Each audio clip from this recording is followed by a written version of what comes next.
Pissed. So I know I've got signal right there. Let's see. Hello, folks at home. Does anyone want to turn the camera on and wave at us if they hear this?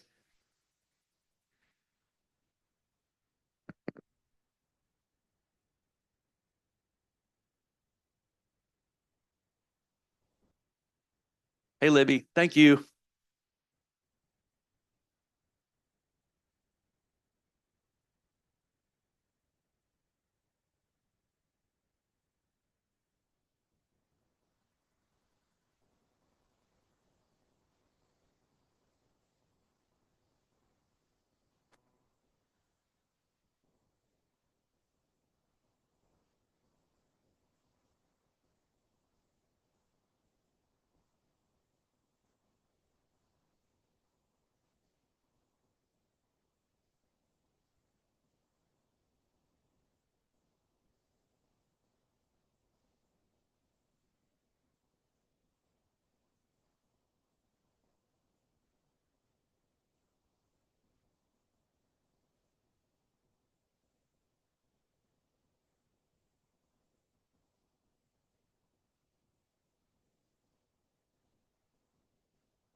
Okay.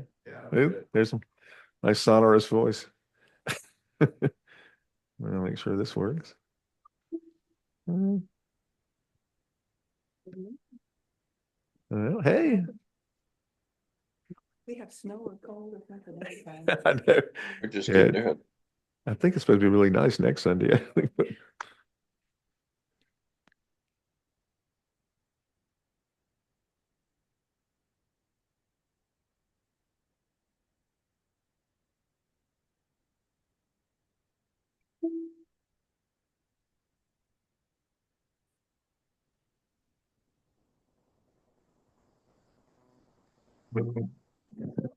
Well, good morning, everybody. Um, I think it's right at 9:15, so we'll be starting, I guess. It's almost like being at school. The bell rings and off you go. But so we'll get this kicked off this morning. It's so good to see everybody here. We're happy to know that there are many of you online with us, either within the building or at home, maybe in your PJs. That probably would have been me. But we're glad to have all of you with us today. This is the third of our series of four. Next Sunday is the last one, so we've got to savor every moment of this. Are there any joys or concerns today? Yes. Yes. Oh, someone said for the long-suffering fans of Vanderbilt, yes, they did win over Tennessee yesterday. And so, yes, Ben Walkup should be in here. We have to give the Vandy fans and those of you who are in here with us today, give you your due for sure. So anyway, well, if there are no other joys or concerns, and I see Jim Crossman's in mourning and Terry, but for every joy, there's a concern. But but at any rate, well, we will take no more time here, and we will once again welcome Dr. Echerd to our class and classes, and we'll let you take it away. Okay, thanks. Yeah, I'm sorry I wasn't here in person. Not that that matters that much, probably, but last Sunday, because I think once Sunday morning rolled around, I could have gotten in here. I know some of y'all did, but I heard a lot of people are online, as I assume some people are now. And, but this is the third, like I said, installment. Next Sunday, which is supposed to be a really nice Sunday, according to the weather report. So, I'm going to talk about the situation since the dissolution of the Soviet Union, talk about what Putin has done about using Russian Orthodoxy in all sorts of ways, which I think is a fascinating topic, and about how this growing sense of Ukrainian separateness. But I need today to talk about sort of the background in terms of how the Eastern Slavic people, which includes the Russians and the Slavs, and I mean, and the Ukrainians. In fact, I think I showed you. Yeah, this map shows the three main Slavic language groups: the Eastern Slavs, which is Russian, Belarusian, Ukrainian; the Western Slavs, who tend to be Catholic, the Poles, the Czechs, the Slovaks; and then the group that's split down in the south, the Southern Slavic languages, the ones further to the west and north, like Slovene and Croat, those are Catholics, but Serbs and Macedonians, Bulgarians, Montenegrins, they're very much Orthodox. So it split the Eastern European world, and I showed you this last time too, where you can see it. There were certain areas that were kind of up for grabs, but between the West and the East. But one thing to emphasize, sometimes I forget, is when the Slavic people are choosing in the 800s and 900s to become Christians and trying to decide which kind, there really wasn't, of course, a completely clear-cut break yet between the Western and Eastern churches. Everyone still kind of felt like we're in the same church, because remember, I think the earliest we would say that there's really a split is maybe 1054. But what you do have is a rivalry between the patriarch in the city of Constantinople in the east, who's trying to have the Slavs that are under his jurisdiction, and then the patriarch of the west, which is Rome, becomes known as the Pope, in a sense, trying to have them under his communion. So there is a rivalry, maybe in some ways at that point still friendly rivalry, but it certainly becomes much firmer as the centuries go on. The things I talked about last Sunday about how, particularly the Fourth Crusade, when Western Christians just devastated Constantinople, the city that's so important to Eastern Christians, and the attempts to heal the schism, which failed pretty miserably more than once.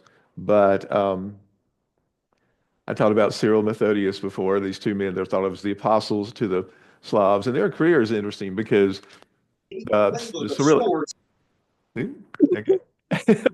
the alphabet that these two brothers created in the mid 800s, four Slavic languages. This is the one they created. The one that finally did emerge was actually under some of their followers, but this is the alphabet, the Cyrillic alphabet, that's now used by Russians, Bulgarians, Serbs. If you're a Slavic speaker and you're Orthodox, then you use this alphabet. So obviously Greek Orthodox don't, they use the Greek alphabet. And then there's one church there, I showed you this before. You can see how large the area is that uses the Cyrillic alphabet. But the red there, of course, is the Greek alphabet. But notice there is a green blob right there that's in the Orthodox world, but it's green. That is, it uses the Latin alphabet, the one that we use. Does anyone know which?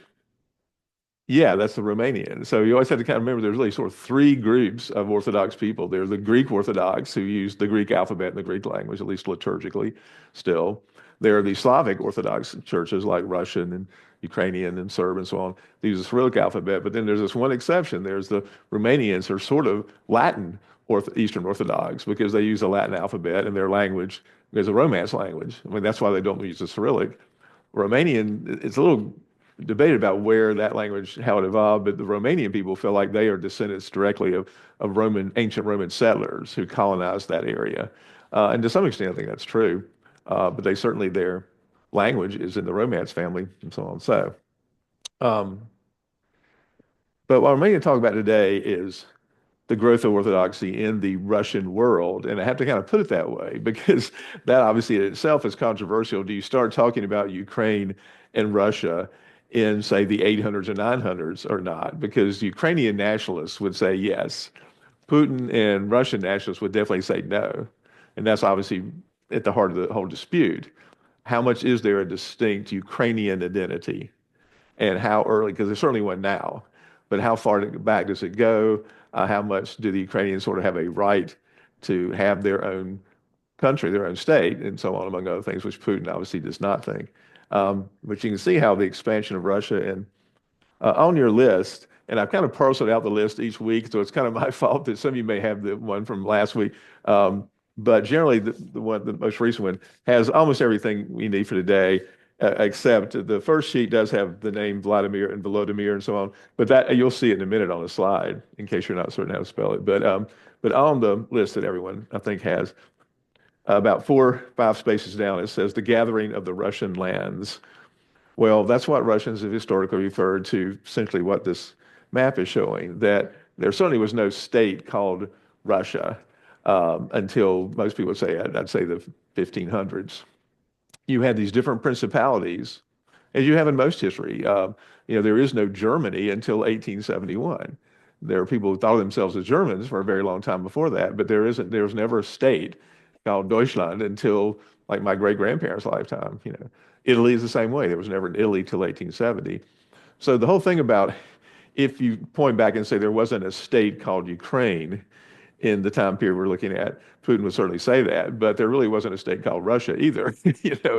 Um, but uh, the key event about both Ukrainian history and Russian history, because those histories are intertwined, and I'm not taking Putin's side on this, but you certainly can't talk about Ukraine as a separate culture if you go all that far back. I think, but this is again the line that I always tell my students is they have to try to memorize, because this line between the Western and Eastern Christian worlds has been there for centuries now, far longer than the fairly brief communist, non-communist line of the Cold War, where my generation, we tend to think of Europe cut right in the middle, right through Germany. But but this is, I think, kind of where we stopped last time. There eventually was, in the 800s, a fairly large state here, most of which is in now Russia, but some of it's also Ukraine, where the principal city was Kiev to a Russian and Kiev to a Ukrainian. They spell it differently. The United States government started spelling it, the which I think is on your list, the on the older list. Ukrainians spell it, well, if you use the Latin alphabet, Kyiv, it's pronounced like Kiev. But for so long in America, we spelled it, Kiev was the Russian pronunciation. But I think it was 2019 that the U.S. government officially started saying Kiev instead of Kiev. The same place. But historians do tend to call it Kievan Rus, because that was the word that the people there themselves used. And the language spoken by those people is one that eventually did evolve into sort of modern Great Russian and into Ukrainian. But you couldn't really say in the 800s or 900s, certainly, that he's speaking Ukrainian, she's speaking Russian, if that makes sense. It's just, like any language family. It's like, for example, it's always, hard to tell at what point are people in what's now France speaking French as opposed to Latin. because, that was the language of the Gauls because Romans had conquered them. But over the early Middle Ages, it evolved in its own way into something recognizably French. And then down in Italy, it was evolving into what's recognizably Italian. But at times, it's really hard to really say when does that line occur anyway. But what was certainly true of the Rus in the 800s and 900s is they looked south to Constantinople and to the Byzantines as the great civilization in their part of the world, because the Byzantine civilization at its height was one of the most impressive civilizations we've had. And the 800s and 900s, I would say, are the height of the Byzantine Empire, or this Eastern Roman Empire. Maybe the 1000s too, but then it starts to decline, as all empires do. But there's a great deal of trade between the Rus up here and the Byzantines across the Black Sea, as you can imagine. The rivers that run south, like the Dnieper here to the Black Sea, was one reason why. Um, but the Russians slash Ukrainians, we'll call them the Eastern Slavs, they were one of the last European peoples to become Christians, which is important to remember. About the only other group that took even longer, some of you might know this, but the Lithuanians up here, for some reason, they stuck to sort of their paganism until like the 1300s. So they were very late in the story. But some of you probably know that if you just remember that the word slave in English comes from Slav. And the reason for that is when Anglo-Saxon English was developing over here in the early Middle Ages, you weren't supposed to hold a Christian as a slave. The church should not condemn slavery itself, but you shouldn't have a Christian. And so Western Europeans had generally become Christian by the early Middle Ages. But further east, you had Poles and then above all Russians and all who were still pagans until the late 900s. So you could still have them as slaves. So that's why the word Slav and slave are related. Did y'all realize that? But that's why. No, I mean, if you keep in mind, it obviously wasn't about, darkness of skin, because Russians are about as fair-skinned as people as there are. In fact, if you know the story, since Methodists should know the story of English Christianity, that when the Anglo-Saxons start getting converted, it's the end of the 500s, these Germanic people who had settled and taken over most of Britain. And, the story is that the Pope at the time, Pope Gregory I, saw a slave market in Rome where there were these fair-skinned, cute little rosy-cheeked kids there that were slaves, because they were still pagan, being sold in the Christian Roman slave market. But he thought that was terrible because he thought they looked angelic. When he asked somebody, "Who are these kids?" they said, "Oh, those are the Angli, the Angles." And he said, "Oh, no, they're not Angli, they're Angeli. They are angels. They look like little cherubs, and they must be converted." So he sent St. Augustine of Canterbury, St. Augustine, either way, to go convert them and all. So just keep that in mind. But the Russians held on for a longer time. But finally, in the mid and late 900s, you start having some people in that part of the world convert. It's always interesting to me that it's usually a woman involved first, and then her son or her husband decides to convert. Like if you know the story of Constantine, which is so important, his mother, Helena, became a Christian before he did. With the Russians, there was Olga, who was the wife of Vladimir, who became a Christian before her husband. But the story is that in the 980s, when almost everyone else in Europe had become Christian, that Vladimir, which is a name that means like powerful or strong, and it's a very common name, obviously, in the Ukrainian and the Russian world. Obviously, right now, the leaders of those two countries are both named Vladimir. Russian Vladimir and Ukrainian Volodymyr, but you got Vladimir versus Vladimir. But this one back in the 900s, he was considering converting, and some Muslims approached him and tried to persuade him. Some German Catholic Christians kind of came to him and said, "Become this," but he was looking more, I think, towards Constantinople. But finally, he sent a group of guys to check out how Islam worked among some of these Muslim tribes and how it worked in the West with Catholicism and also Orthodoxy. But he also was approached, or at least asked some Jews. There were some Khazar Jewish people in there. And all this story, if you're wondering where's the source for all this, we don't have a lot of sources for the 900s in that part of the world, as you can imagine, but there's a really interesting thing called the Primary Chronicle, or just called the Russian Chronicle, that was maintained by monks, as you can imagine, who wrote about the history of this part of the world from the mid 800s to the 1100s. And it was compiled in the early 1100s. but we really rely on it tremendously. We kind of have to. And according to this, and of course, it's very much from a point of view of an Orthodox, clearly Orthodox monk by 1100, says that that Vladimir considered Islam. He thought it was a powerful religion, but when someone told him, well, we won't be able to drink anymore if we become Muslims, and he said, "Well, forget that one." He said, "No, in the Chronicle it says it that he says, no, I cannot do." Also, he wasn't real fond of the idea of not eating pork, which is another thing. But above all, he specifically says in the Chronicle, he said, "I cannot convert to that because he said, drink is the love of my people." Which it really has been if you've ever been to Russia. I mean, it's a cliche, but they do drink a whole lot, most of the men certainly. Anyway, so next, and he talked to the Jews, and this again shows you like some of the origins of the anti-Semitism in Russia.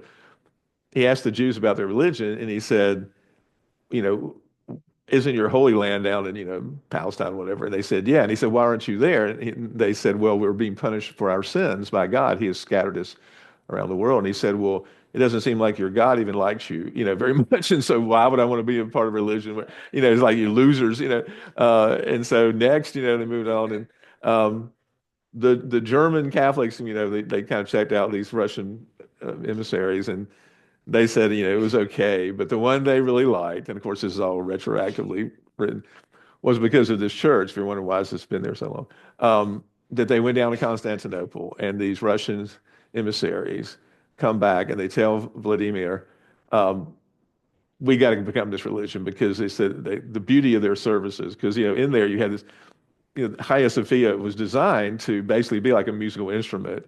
If you ever heard Orthodox singing, it's very impressive. It's a cappella. But they said, the music, they couldn't tell where the voices were coming from, these choruses, and the incense burning, and of course the mosaics like this, glittering from the walls, and the huge mosaic of Christ. And they just said, we did not know if we were on earth or in heaven, they said, but we want to, we think we should become this religion, they said, because they said we can't even forget how beautiful it was, which is interesting because Orthodoxy really stresses the beauty of worship. And, he makes his decision not based on like logic and reason and theological doctrines. They base it on aesthetic experience. They base it on the fact that these Russian emissaries said this was beautiful. It must be from God. So, but anyway, again, this is Russians projecting all this on their decision. But this man, Vladimir, and we say Vladimir, but in Russian it is Vladimir, and in Ukrainian it's Volodymyr. He converts in 988, and that is an extremely important year in the history of the whole Eastern Slavic peoples because, when you accept in your religion, you're accepting a whole cultural package. You get a written script, which the Russians didn't have, which was a Cyrillic script, which wasn't invented for them, but they have used it ever since. Their art forms, all these things, and certainly their political ideas. It's very important. But that's a close-up of it. He was baptized in a city that's in the Crimea. It's on the Black Sea coast. It's kind of near Sevastopol, which is a big port in the Crimea. Karanesis was what it was called in Greek. But ever since then, and then of course, as rulers did back then, he orders all his people to get baptized. So they all got to go down this river, the Dnieper, and have this mass baptism. And obviously, it takes a while for Christianity to sink in, with these people like it did in any culture. But pretty quickly, they seem to turn away from the polytheistic religion they had had. Vladimir apparently went whole hog on this. And he is a saint in the Orthodox tradition now, Saint Vladimir. But this is a book about him where, again, it's spelled the Russian way, and the city, of course, there is spelled the Russian way. Ruler and enlightener of all of Russia. And there was a huge celebration in 1988, the 1000th anniversary, which was so significant because you all know in 1988, it was still part of the Soviet Union. It was still officially a communist country. But Gorbachev, began to liberalize. He came to power in 1985. And by 1988, he was pretty much having to admit, look, this is a huge turning point in our history. And even though it is all about Christianity, which we're not supposed to be practicing, but we'll talk more about it later. This is the most famous statue of, we'll say, Volodymyr in Ukraine. This is in Kiev. This was built in the 1850s. as, partly an assertion of kind of Ukrainian identity. This was when it was all still part of the Romanov, Russian Empire. Um, but this is a statue of him in London. And there you can see the Ukrainian way of spelling the name, Volodymyr, as it says, ruler of Ukraine, which is, everything is very much from the Ukraine perspective, because he really wasn't ruling Ukraine. He was ruling a principality called Kiev or Kiev. But this was built in 1988, unveiled. It was a Canadian Ukrainian sculptor. Because some of you might know this, but we have Ukrainian Americans, obviously, but Canada has a larger percentage of Ukrainian immigrants, than we do. There's a pretty large number of them. But this was built obviously as an assertion of, here's another picture of it, of Ukrainian identity. And particularly, I didn't notice as much from this picture, but I was looking for another picture, and you can see it look clear there. But some of you might recognize this trident symbol there. That's, the emblem of Ukraine. So in every way, this sculptor is saying this guy was a Ukrainian. He wasn't a Russian, And again, I would say he was neither. He was sort of both and neither. But anyway, everyone, when they try to create their sense of a national identity, make some things up, or you ignore some things and stress other things. Um, but so that was 1988. This is in 2016 in Russia. You might recognize some part of the Kremlin there in the background. Putin definitely answered this idea that that Vladimir was a Ukrainian by having this huge statue put up, unveiled near the Kremlin, in which he's presented certainly as being the saint of all the Rus, of all the Russian people. And there, as you can see, Vladimir down there speaking, and then behind him there in the center, that's the patriarch of Moscow, Kirill, who's still the patriarch, who has completely endorsed everything that Putin's doing. It's really kind of disgusting. I mean, just about how obsequious he is. And unfortunately, that's often been true with the Russian Orthodox Church, that the top people often have been kind of in the pocket of whoever the ruler was, including when Stalin was the ruler. I mean, they just sort of endorsed whoever's in power. And I was saying this earlier, that Pope Francis, a couple of years ago, actually met with the Patriarch of Moscow, Kirill, and told him, you are becoming Putin's altar boy, and you don't want to become his altar boy. And of course, I'd say on that score, the Pope was right, but he has not taken that advice. Kirill has not. So there are people claiming this guy, but after 988, the Rus, which is what we usually call them at this point, were becoming Christians in a form that was already starting to be known as Orthodox Christianity, somewhat different from the West. And the Patriarch of Constantinople certainly was their patriarch, not Rome, and not Antioch or Jerusalem or Alexandria.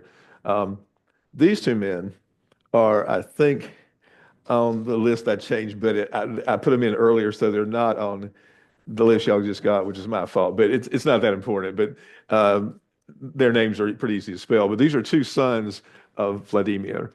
Boris, which obviously very common name in Russia, is the older one there on the left, and then Gleb, Gleb. They were supposedly very saintly, very Christian sons of Vladimir and Olga. But they had another brother who, according to the Chronicle, was evil and refused to become a Christian. And I think, like I said, the list I sent, he was known as, it's hard to pronounce his name, but so, Svyatopolk, I think is how it's pronounced, the accursed, actually had these two brothers murdered in 1015.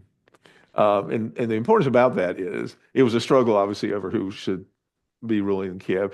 And apparently these two brothers just accepted they were not assertive. They didn't try to really kind of fight back. They were these kind of passive martyrs. But they are both saints in the Russian Orthodox tradition. And what the Orthodox have a title that's not in the Catholic tradition. In Catholicism, if you're a saint, you were either a confessor saint or a martyr. Those are the two categories. And obviously, the difference is a martyr is someone who actually died for their faith. A confessor is someone who lived very much a saintly life and so on, but never had the opportunity to be martyred, that never had to die for their faith. So they're called confessors. But the Orthodox, I know at least the Russian ones, have what's called passion bearers. That there are people who are maybe not strictly speaking martyrs, but who were innocent, who died and they should not have been killed. And these two men, in a sense, are described that way, at least by the Ukrainians.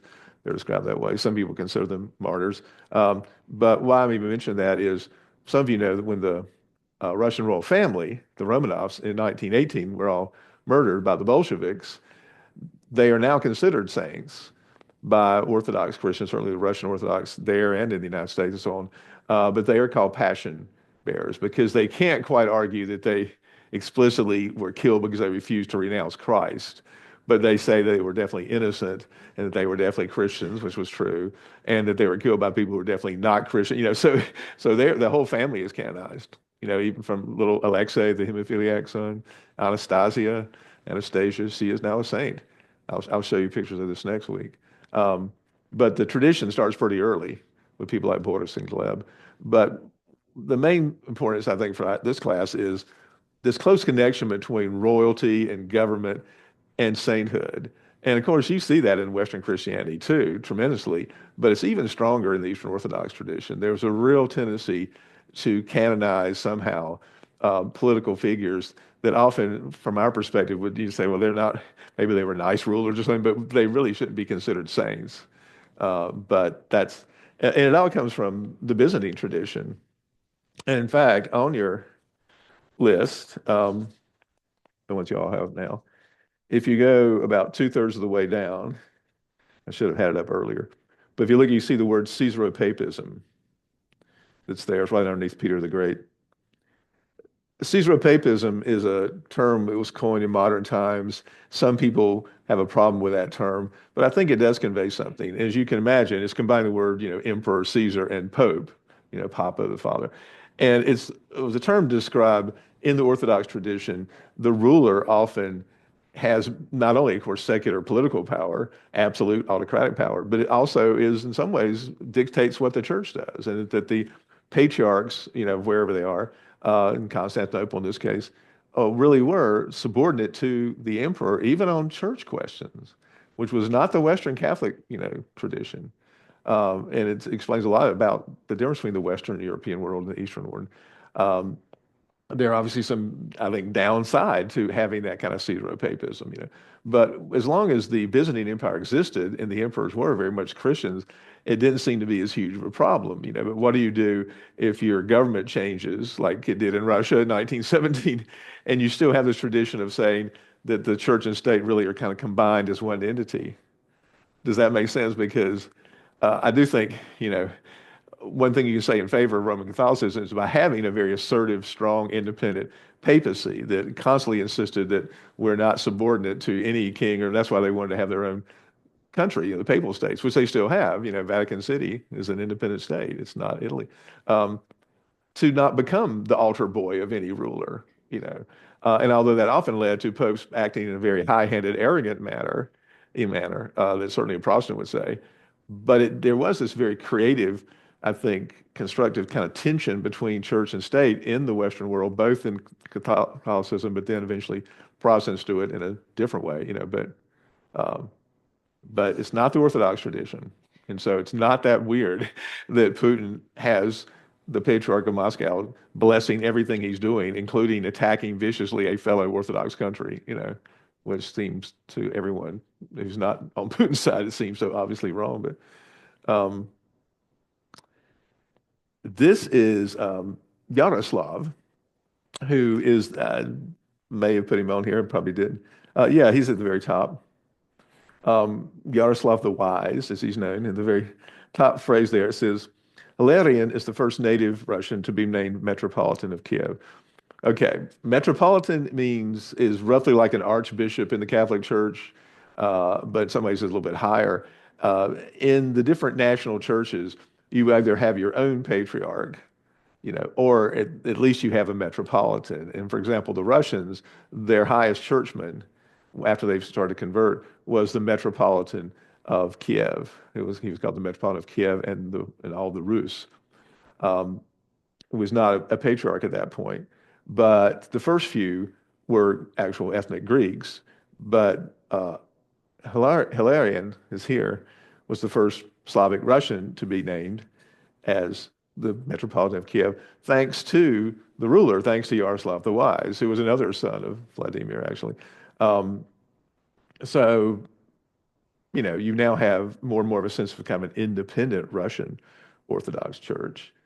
But the next thing, I guess, that's important in the story. Oh, yes, and this is not the original building, but this was sort of like the home cathedral of the Metropolitan of Kiev for a long time. And it's called Hagia Sophia, the Church of Holy Wisdom. It's obviously an attempt to replicate the one in Constantinople. Um, and you know that the Eastern Orthodox have that distinctive kind of domes, but the ones in Ukraine are a little bit different. They're not quite as stylized. Like the ones in Russia look almost like what we think was like almost an Arab or Persian kind of dome, sort of onion domes. The ones in the Ukrainian architectural tradition, there's another one, are somewhat different. You can't, an art historian certainly can tell them apart. This is another important church in Kiev. We may get back to it later, but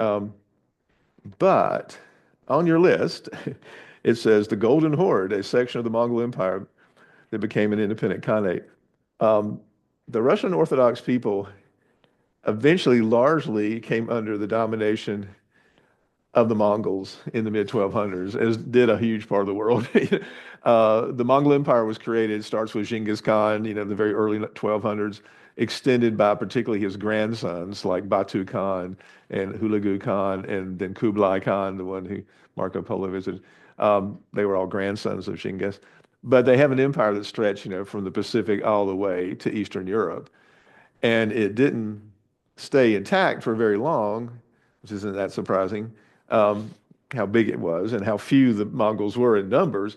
But it broke into these different sections. And the one in China, this is what's called the Yuan dynasty in Chinese history. But the fragment, a very large fragment, over here in Central Asia became known as the Khanate of the Golden Horde, which means they had this big tent that their Khan would meet you with, and that had like a golden fringe around it. And the Mongols wanted to stay basically kind of nomadic. So they lived over in here, but they demanded that the Russian principalities like Kiev and now this new one that was starting to rise eventually, which was Moscow, had to pay tribute to the Mongol Khan every year in terms of, goods and slaves and a lot of other things. And when the Mongols first came through, they devastated Kiev, just which I think might be on here, leveled it. But so from the mid 1200s until some ways until really the mid 1500s, for about 3 centuries, the Russians to some extent were at the mercy of the Mongols, who eventually became known as Tatars in the Russian tradition. Tatar is a Mongol intermixed with Turkic peoples, basically. It's kind of like a Turkic-Mongol mix. But they were people, because they certainly intermarried, who became Muslim.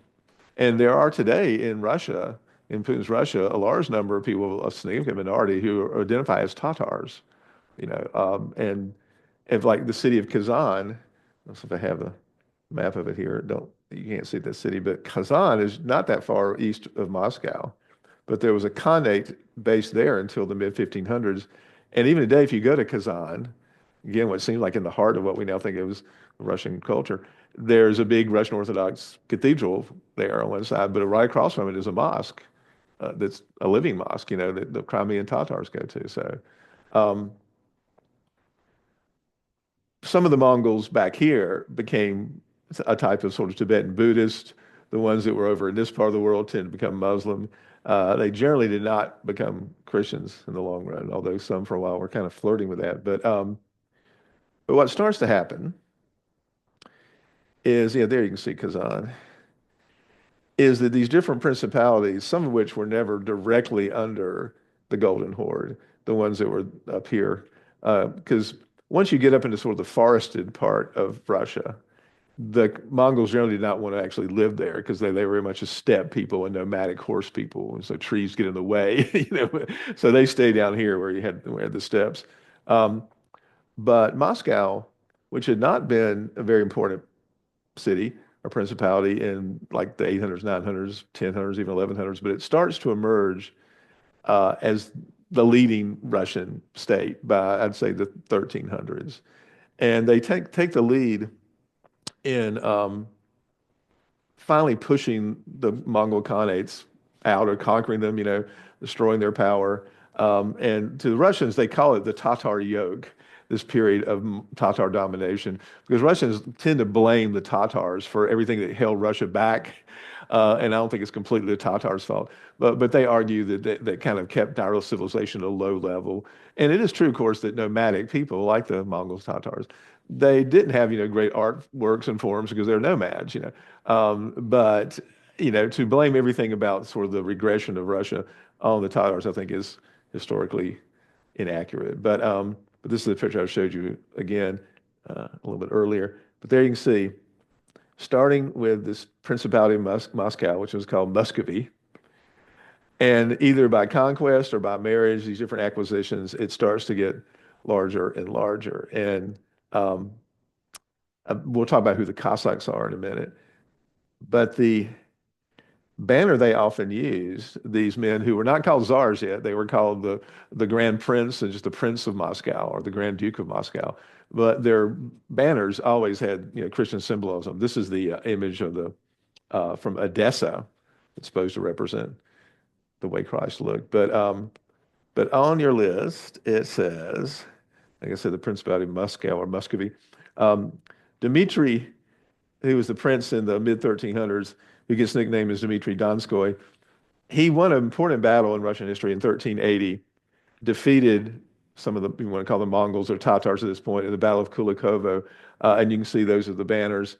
He was certainly blessed by the Metropolitan at that point. And by that point, you have to go fairly far down just to see where it changed on your list. Let's see, where does it say it? Yeah, right, kind of the middle. It says the seat of the Metropolitan of Kiev to move to Moscow. He continued to be called the Metropolitan of Kiev and all the Rus, but his physical headquarters moved to Moscow in 1324. And that's, of course, extremely important because one reason why Muscovy became the leader of all the other Russian principalities is they could say that we have the religious headquarters here, which in some ways it just kind of happened almost like accidentally. Well, not really accidentally, by chance. But eventually you've got people like this guy. On your list, it says Ivan the Third or Ivan, and he is Ivan or Ivan the Great, and he ruled, like I said, in the last years of the 1400s.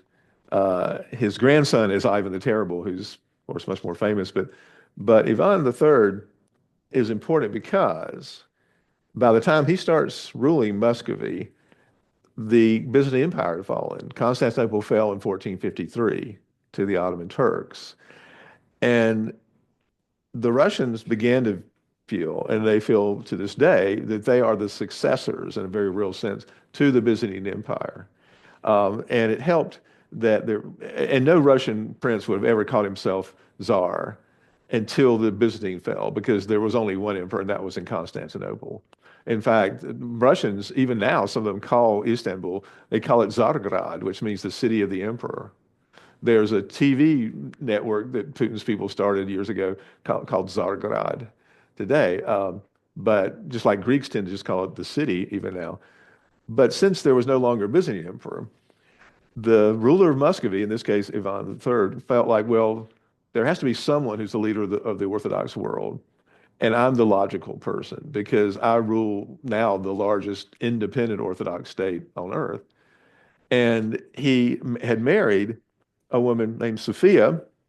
It was a Greek-speaking Byzantine. She was the niece of the last Byzantine emperor. In fact, this is a TV show that was on Netflix, had it for a while, but they don't now, sadly. It was made in Putin's Russia several years ago. But it's about this woman's story because she, of course, goes north and is living in what she considered a really rough, barbaric, cold place compared to Constantinople. Because she had this Byzantine royal family blood, it meant that Ivan's children, had a blood claim to the Byzantine Empire too.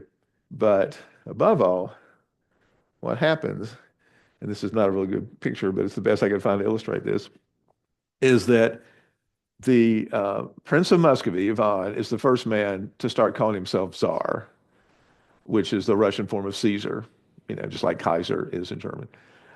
He wasn't crowned czar, but he started feeling like I'm ruling a pretty wide area, and more of these principalities are coming under my control, like Novgorod and Tver and Pskov. And his title actually was Tsar, eventually the Tsar of all the Russias, plural, which tells you there wasn't just one Russia, it's all these principalities. But this represents a monk. There was a Orthodox Russian monk, Theophilus, who wrote a letter in 1505 to Ivan the Third's son, who's not near as important as the other two of Ivan's, but his name was Vasily the Third. But in 1505, he wrote to him and said, "You now are the emperor. You are the czar," because he said, there, there have been two Romes that have fallen. He said, but a third is us, Moscow, and then a fourth there will never be, he said. Now, what he meant by that, you can see in this picture, the first Rome, of course, was Rome over here. We got St. Peter's, which of course did not exist, St. Peter's Church. Well, actually, it was going to be built pretty soon after this guy. But anyway, but Rome was the first Rome, but it ceased to be quote unquote Rome when its churchmen, its patriarchs started making these schismatic claims about being above all the other patriarchs. So if you mean by Rome, quote unquote, where is Christian truth on earth protected and guarded and dominant, then Rome, Italy can't be Rome anymore. But this monk said, but that's okay because there was a second Rome once the Patriarch of West starts doing this. And the second Rome, of course, is Constantinople. It was built as a second Rome. They found 7 hills even, and it was a Christian Rome. And so from whenever you want to say early Middle Ages to 1453, that was Rome. And of course, there you can see it. There's Hagia Sophia. But when it fell to the Ottomans in 1453, and this great church was turned into a mosque, which it is again now, thanks to Erdogan, then that can't really be Rome anymore. So he said, so where is Rome? He said, behold, it's Moscow. Moscow is the third Rome. And there are plenty of Russians today who very much believe that. And he said, and a fourth there shall never be. Because, of course, it's all about the Trinity, the Trinitarian significance of 3. So we're it. So it makes the Russians feel very special, particularly when, an honest Russian often would have to admit over the centuries, we are economically backward compared to Western Europe and so on, technologically, whatever. But we are Holy Mother Russia. We're better than them because we preserve the true faith on earth. And that kind of messianic view of their own country. It even translates when the communists took over. Ironically, the Bolsheviks kind of inherited that idea. And so under communism, the idea that Moscow was the beacon of communist orthodoxy and truth, and you were supposed to follow the Moscow party line, if you were communist anywhere in the world. It was very much in that idea that Moscow is like the beacon of truth. Now they're back to the original, the Orthodox, idea of them being the third Rome. But how many of you knew about this idea of the third Rome? Because like I said, it explains a lot of things. And it's interesting how cultures obviously create sense of their importance. The United States certainly has done that in a different way with City on the Hill, mankind's last great hope, the United States. We have a pretty messianic view, at least we used to, of our country. But this is Ivan the Terrible. It's an actor in the 1930s playing him, but I could have shown a painting of him, but I kind of like this one. Um, and I keep going back between Ivan and Ivan, just like pronouncing these names, Vladimir or Vladimir. Ivan, means it's just John in Russian. That's why there's so many of them. But in the 1930s under Stalin, there was a 2-part movie called Ivan the Terrible, which in Russian, Grozny, we translate terrible, but it's really more like awe-inspiring is probably the better way to translate it. It doesn't mean terrible like cruel, although he was. That's why we tend to think it means that. And the Russians admit he was at times horrible, but it really means more like awe-inspiring or awesome. Is the root word is thunder in Russian, where we get this Grozny. But Stalin wanted this movie made because he's obviously kind of identified with this guy as a strong, powerful, scary ruler and so on. And the actor plays him really well, particularly sort of the paranoia with that sidelong glance. The man who directed it was Sergei Eisenstein, one of the most important directors in the history of film, early film. He was a Russian Jewish film director who did a number of important movies. Battleship Potemkin, you might know if you know anything about the history of film, he did that one. But Ivan, those are his dates there, his regnal dates. He became the heir to Muscovy, at a very young age, as a boy. He wasn't crowned until 1547. He was 16. But he is the first Russian ruler to be crowned czar. His grandfather had used the title some, and his father sometimes the other one who received that letter, Vasily. But, at what point do you stop talking about Muscovy and start calling it Russia? I would say at this point, because he is claiming to be Tsar of all the Russias, in fact. Let's see. And of course, this is maybe the most famous building in Russia. Among other things, had this built in Moscow. It's right on Red Square, the St. Basil's Cathedral. Um, it's where, reporters always stand in front of it when they report from, from Moscow.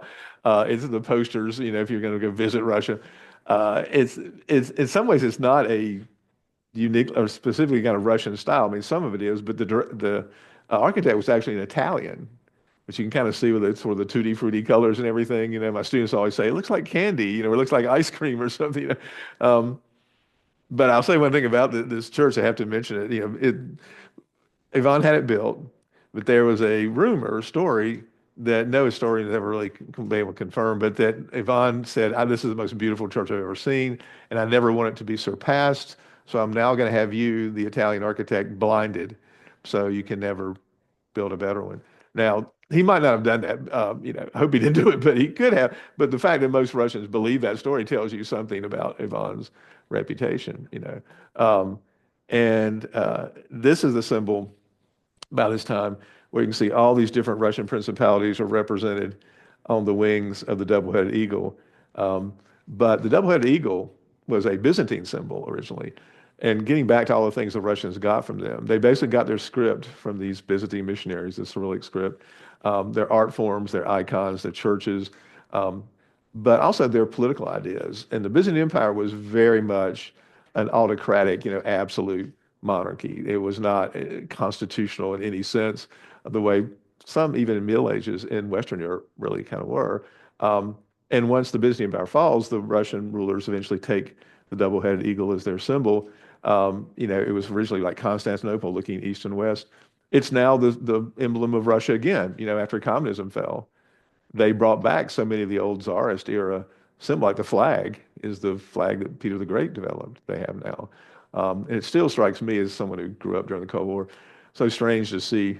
Of course, now you don't see Russian athletes as much because they've been banished from everything. But how their warm-up suits and all, they had, this double-headed eagle, and of course, it even has the crowns on its head, even though Russia is at least not technically a monarchy. The emblem in the very center, as you might guess, is the one for Muscovy specifically, as opposed to these other Russian principalities. I can't even tell you what all these are. But that's Muscovy, and that's St. George slaying the dragon. And so he is the patron saint of Muscovy. So you see him a lot in Russian emblems and things, but he's not the patron saint of all of Russia. They have someone else. Do you know who he is? He's very famous. He's one of the apostles, one of the original disciples. He's the patron saint of Scotland and Russia. Yeah, Andrew, which is why the Russian Navy, if you ever see pictures of their naval ensign, is like, the Scottish flag, but reversed. It's got, a blue X, the solitary cross that St. Andrew was crucified on a white background, whereas the Scottish one is, of course, blue with a white cross. Anyway, kind of interesting, both claiming him. But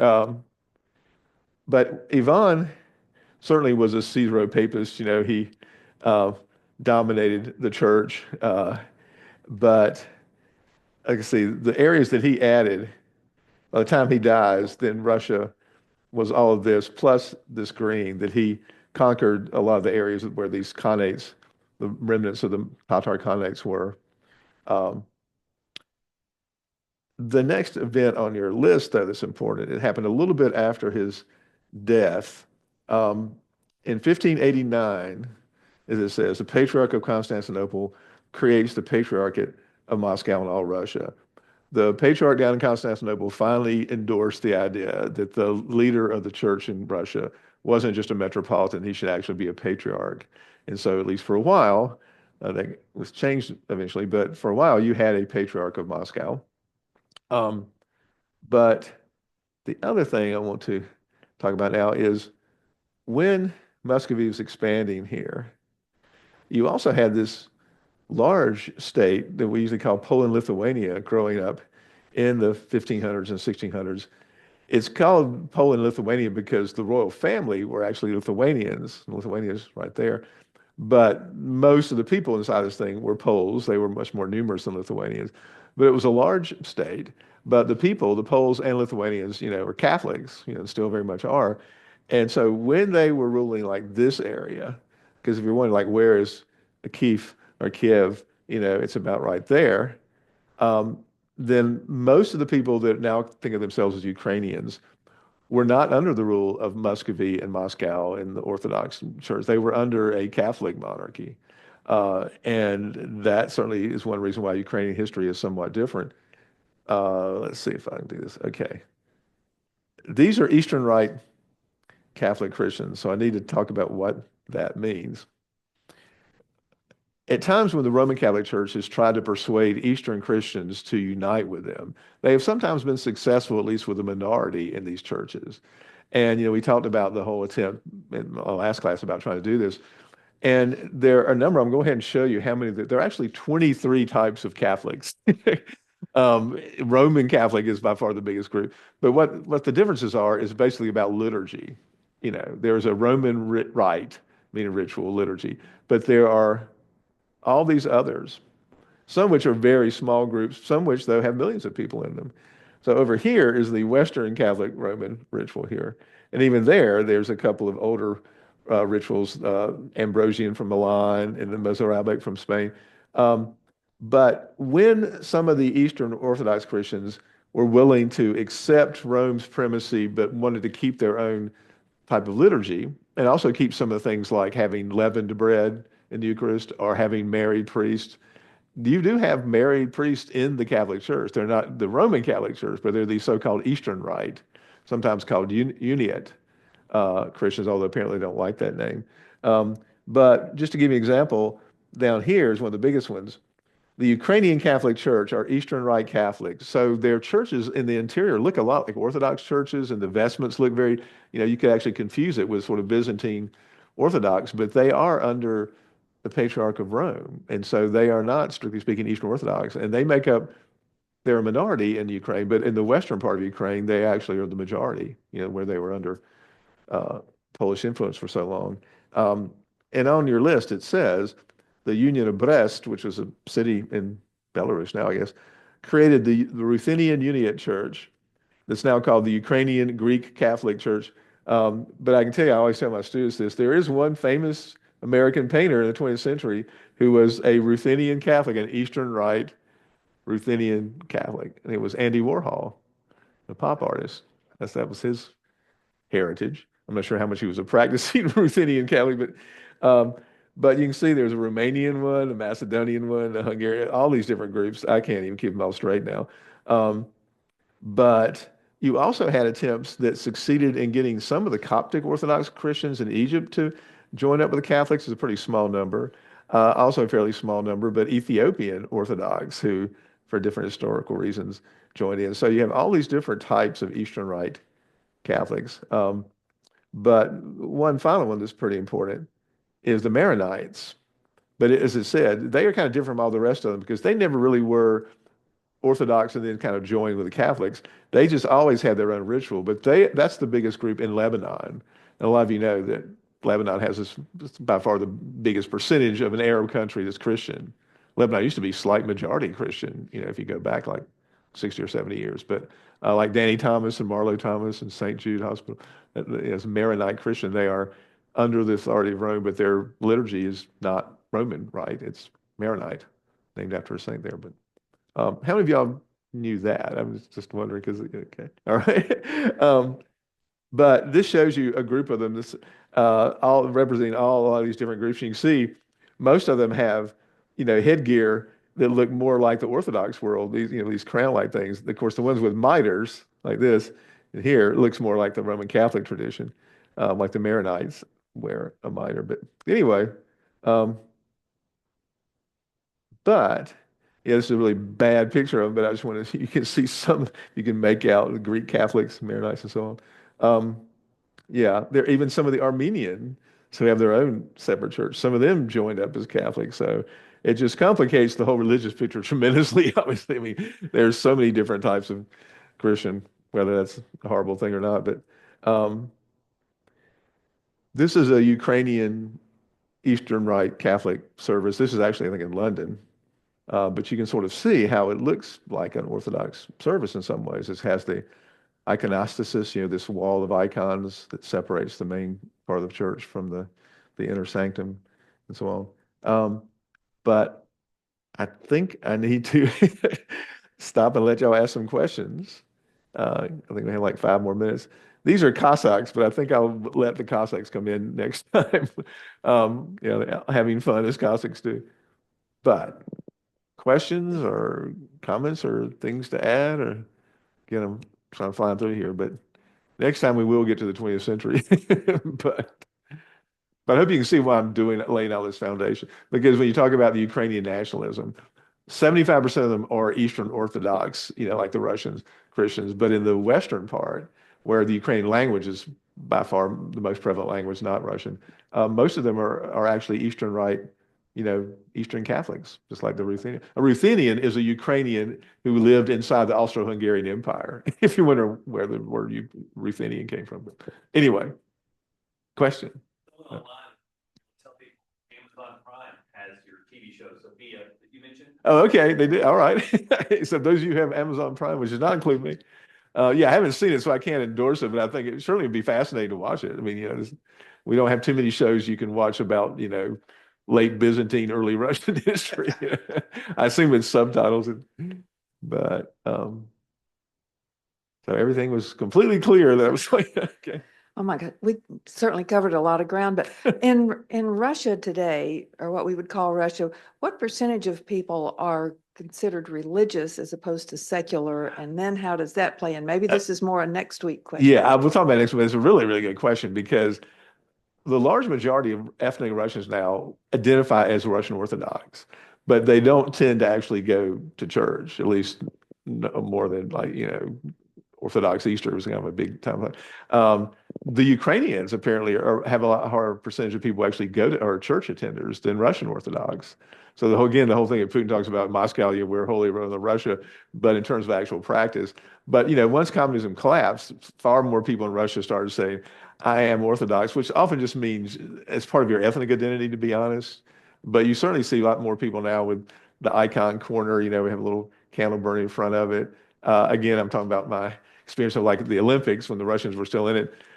Seeing like a Russian athlete, like an ice skater, come out on the rink and cross herself or himself, just still strikes me as so strange because I'm so used to the Cold War, you know. But and there's certainly been, opening a lot of monasteries since the collapse of communism, churches refurbished and things like that. So, I mean, there's certainly a resurgence, some of which isn't just about Russian nationalism, but some of it certainly is. And again, that's why I say the Orthodox tradition is so bound up in it, in ways I think are unhealthy. That like, what makes a Serb, for example, a Serb as opposed to a Croat, is Serbs are Orthodox and Croats are Catholics. They both speak the same language. They look the same. But to a lot of Serbs, they have to say they're Orthodox. It's just as a way of saying I'm not a stinking Croat, but it doesn't mean you actually go to church. It's kind of like Catholics and Protestants in Northern Ireland. It's a tribal affiliation, whether or not you actually ever darken the door of a church or not. It's very much similar, I think, in that sense. But some of them are devout. Well, the only time I've been in that part of the world was 1990 when it was still Soviet Union, but I was in Rostov and they had refurbished their big church and you could see the dome, all the gold on it. The gold leaf had been restored and they were so proud of it. And they'd always ask you when they found you were American, have you seen that cathedral? Like, yeah, you can't help but see it, but in the Orthodox churches, do the attendants have a place to sit during service, or are they standing? Generally, you're standing most of the time. Like if you go to the Holy Trinity, Orthodox Church on Franklin Road, there's always a chair, like a throne chair, kind of off to the side, like it'd be off to the right here in this picture, where whenever the Metropolitan comes and visits every once in a while, he sits there for a while. So you always have it for most of the year, of course, there's no one sitting there. So they do have that. But speaking of that, notice they're all standing. The tradition of standing during a whole religious service is still much stronger in the Eastern Orthodox world than the Western Christian world.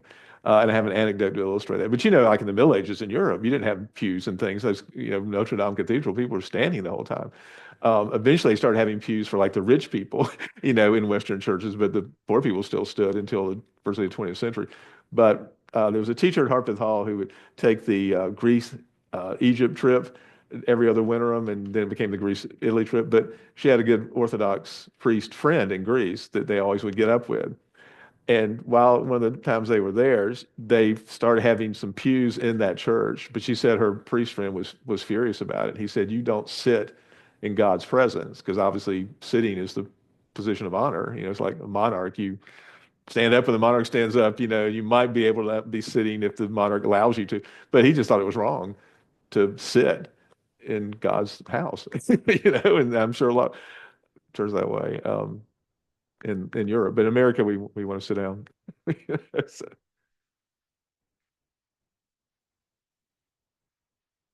hmm,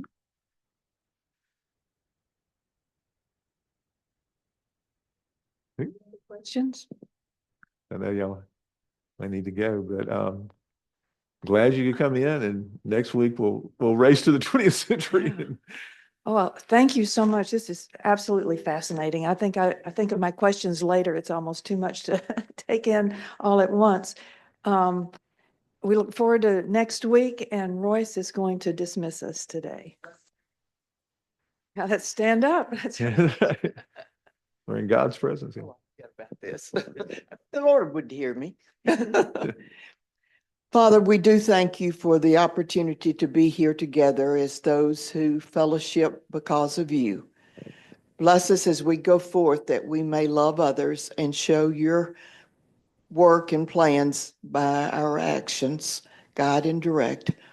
In your holy name, amen. Okay.